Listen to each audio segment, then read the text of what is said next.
Hello Lotus cars and F1 fans. Today we have an old one from Kyosho as part of their Lotus Formula 1 collection, which is, let's see, what is this thing? I don't know if they date their boxes, I forget. I don't really get too many Kyoshos. Here we go. 2009 is when this collection came out, and you can kind of see there's a pretty extensive collection. Granted, the double castings, just different liveries on this side, but still, even just that's a lot of different castings, a lot of dedication to the Lotus, which is a fantastic car company. Colin Chapman, founder, and he helped design this car that we're talking about today. Notice the price here. This thing is 690 yen back then. So even back then, definitely less than $7. Today's exchange rate, I don't know, $5 or something like that. So Kyoshos are great value. It's just a real shame they don't do 164 really anymore. I haven't seen a new collection from them in a long time. Okay, so as usual, it comes in a blister pack, and it comes with a Japanese card with some information that tells me it's from 1973. That's all I can tell out of that and what it is.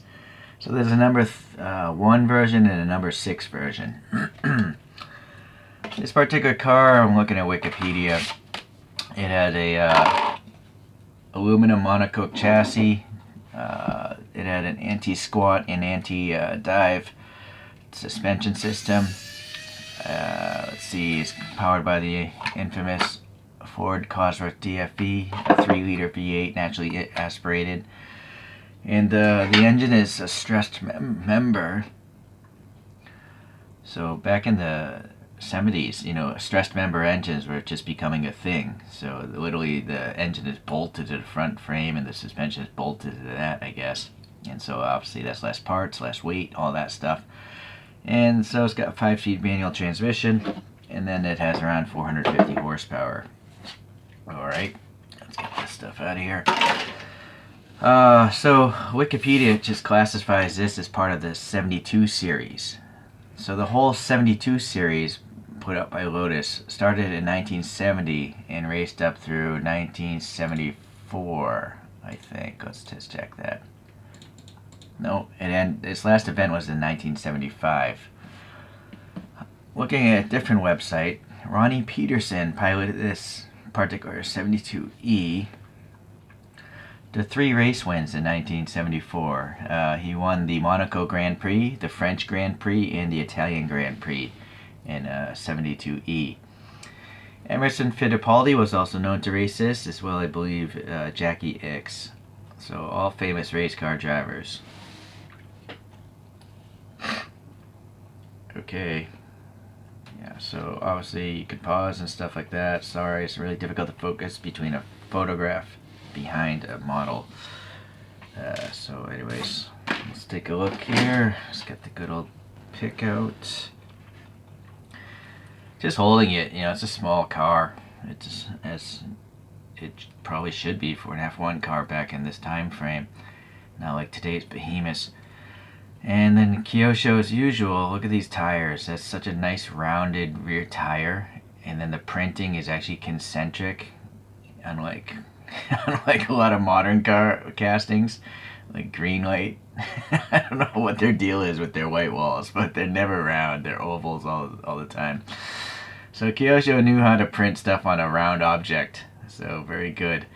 Now the wheels are never very good, though. Well, they're not perfect in Kyosho world because they always have the enclosed trapped axles. I think if it comes in a crystal box, they might actually not have the exposed axles. But all the blister pack F1 cars I have from Kyosho, they have like the Hot Wheels style. And yeah, so that's less than ideal. But I guess maybe on something, with a tire only wheel that wide, there's probably not enough plastic to grab the axle. So that's, I guess, what they're forced to do. And then also you'll see the spokes are not passing air, right?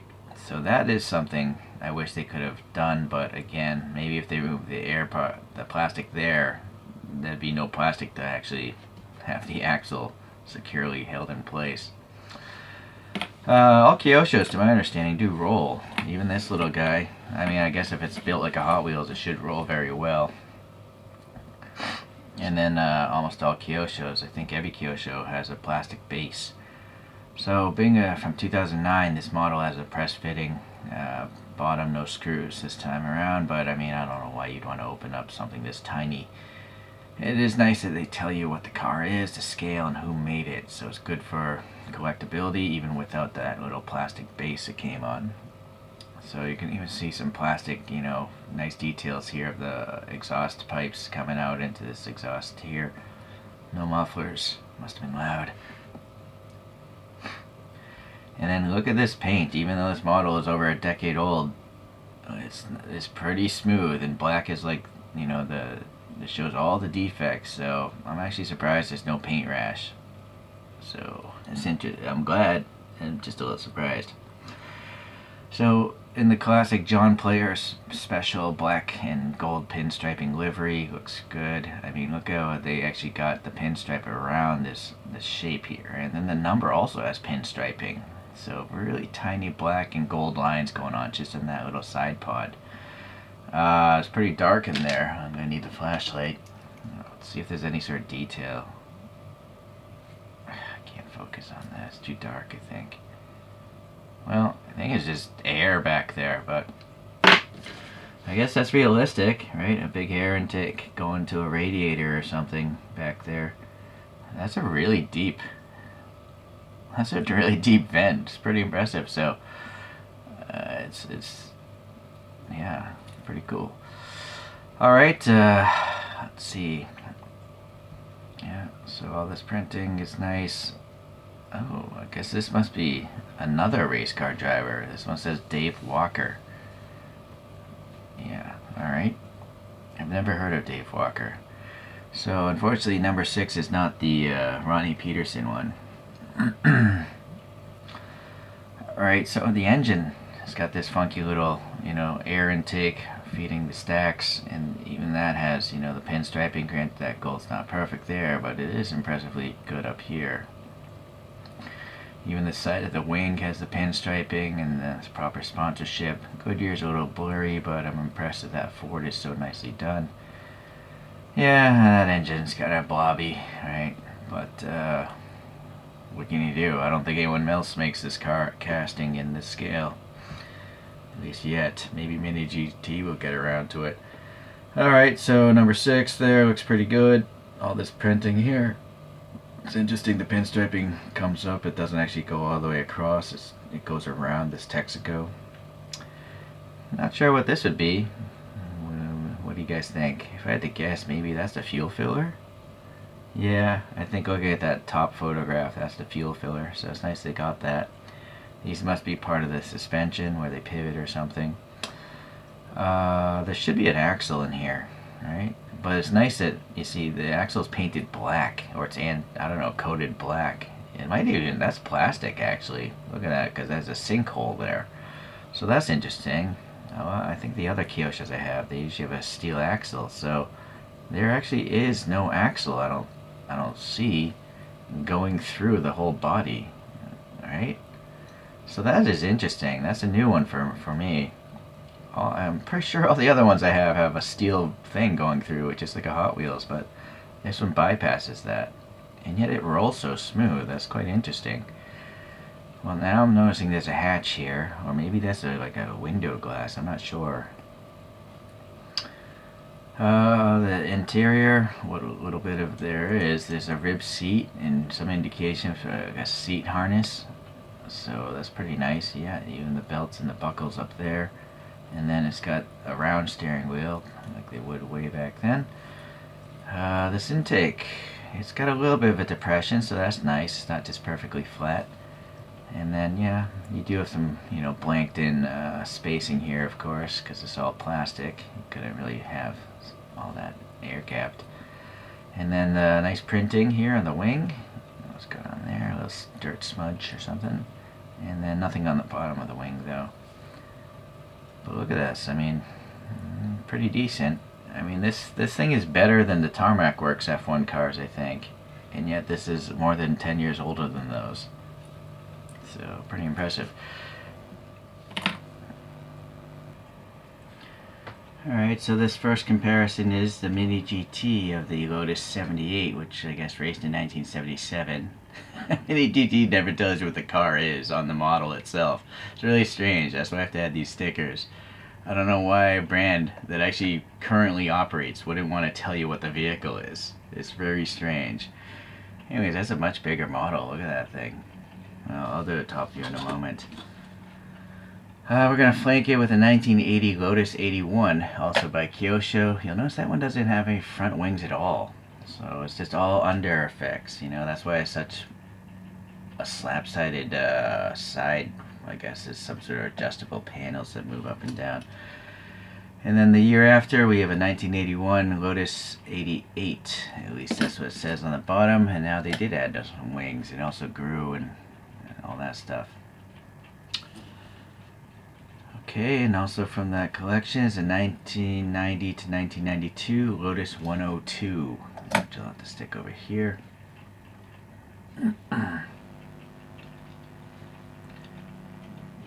So quite a variations over the years, and this thing is just a minuscule F1 car. I mean, for me, my mind says like that's what an F1 car looks like. Yeah, that's that kind of era. But now today's F1 cars are like as big as SUVs or pickup trucks. So this is the Sparky version of the 2022 Verstappen champion, 19 whatever, the winner of the 2022 season. And they're pretty much the best F1 cars currently manufactured, I think. The Tarmac Works, I've compared it when I reviewed this. Here's the tarmacs, and look at the whole front suspension, how it's blanked off. It's just, I highly doubt I'll ever buy one of these again. They're just not good. Sparky's much better, but Kyosho and Mini GT are still pretty good. Mini GT, I guess, is also a good one because this doesn't have the axle ends.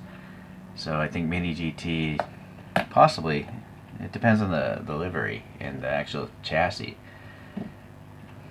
Yeah. And then I mentioned the Crystal Box F1 cars. I have to put this down. I don't have 3 hands. So this one doesn't have the axle ends, but it's just a random Toyota TF107. But you'll see here how it has the steel axle going through it. So it does have nice details. It literally has a driver, which is cool. Yeah, I guess I'll put that up there.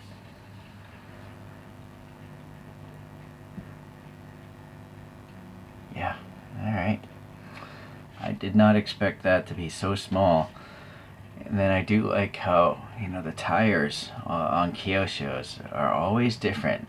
I'm pretty sure every casting has different tires on them. They're road cars even, they have different tread patterns.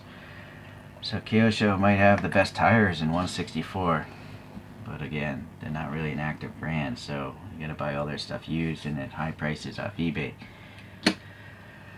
Alright guys, well, interesting. I was not aware this car actually won a bunch of races. I just thought it was one of those random in-between cars that was not successful, but apparently this 72E did win 3 F1 races, and then as part of the 72 series, which was pretty successful. Thank you for watching. I'll see you in the next F1 car review.